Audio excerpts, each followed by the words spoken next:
overstand me and say, so it never interesting to me. You see me?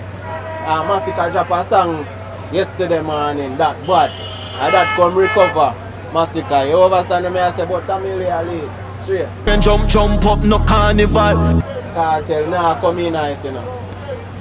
No matter how them call him name, you know. Kartel, just a stay out there. Kartel, you know go see Kartel in other clash. Not even one little song, no. You nah hear Kartel come in other clash, me I tell you that. Straight, Kartel are international thing and a draw out. Them a try to draw out Kartel, but him nah take the bait. You understand me? I say, that's the thing there. No.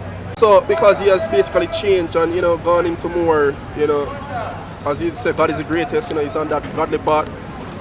Somewhat of a godly part, I'd say. He wouldn't really answer to Masicka because to him, Masicka, as he said in a previous interview, they're like mosquito bites, he just slap them and continue conversation. So he's just continuing to just do him and allow his students to defend him right now because he doesn't feel as if Masicka is a contender. The only contender to Vybz Kartel would have been Mavado because Mavado has proven as a contender with the clash that they did back in the day. Yeah. And that's the only person who could run close to Vybz Kartel. I don't think Masicka has reached that level as yet.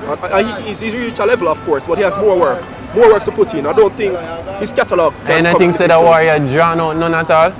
Well, no, the war is not drawn out. I even see Sean Storm coming with a few jobs. Devin the Doctor too. Yeah, I see Devin the Doctor. But, Devin the Doctor wasn't really getting much highlight for the clash. I don't know if it's because he's not as mainstream, but he's a lyricist also. But yeah, I don't think Vybz Kartel is gonna answer Masicka anytime soon.